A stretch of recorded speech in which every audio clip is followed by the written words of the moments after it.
খোলা আকাশের নিচে বিশাল কড়াই গাছের ছায়াতলে পাতা কয়েকটা টুল, পাশে একখানা বেঞ্চ, সেখানে সারি সারি রসে ভেজানো রসগোল্লার হাড়ি।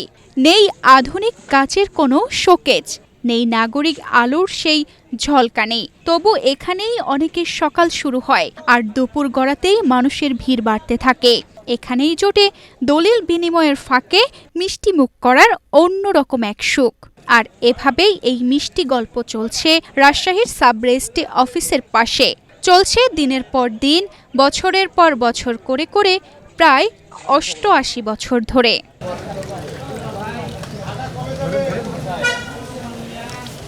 নেই ঘর, নেই নাম ফলক, নেই কোনো ব্র্যান্ডিং, এছাড়াও কোনো বিজ্ঞাপনও নেই। তবু এই মিষ্টির নাম জানে ৩ পুরুষ ধরে। ওয়ালটন এখন দেশের সীমানা পেরিয়ে পৌঁছে গিয়েছে ৫০টিরও বেশি দেশে। ওয়ালটন, ঘরে ঘরে, বিশ্বজুড়ে। ১৯৩৭ সালে শুরু করেছিলেন উমাচরণ ঘোষ, তারপর ছেলে, তারপর নাতি, আর এখন এই বয়সেও গাছের ছায়াতলে রসগোল্লা বিক্রি করেন হোবা ঘোষ। মিষ্টির ব্যবসা আমাদের বহুত পুরনো, দাদুর আমল থেকে, ১৯৩৭ সালের দিক থেকে।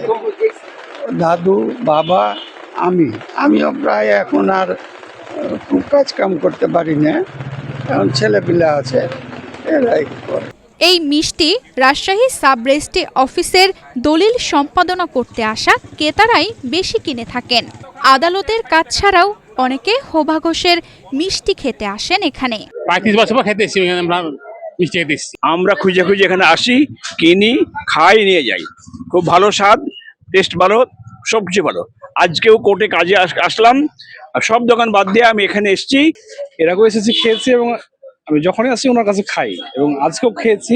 বিষয়টা ভালো লাগলো, আপনারা আসবেন। আগে খামারের গরুর দুধ দিয়ে ছানা তৈরি করা হতো, এখন খামার নেই, তাই বাইরে থেকে ছানা আনা হয়। তবু স্বাদটা ধরে রাখার চেষ্টা করা হয় সাধ্যমতো। এবং তার যে সুনাম আছে, ওই সুনামের অনুপাতেই আমরা দুই ভাই চাই যেন আমাদের জীবনটাও এরকমভাবে যায়, এবং তার সুনামটা আমরা যথেষ্ট ধরে রাখবো। কোনোদিন কোনো ভেজালে এসে কোনো কিছু বেচবো না। যা বিক্রি করব ভালো বিক্রি করব।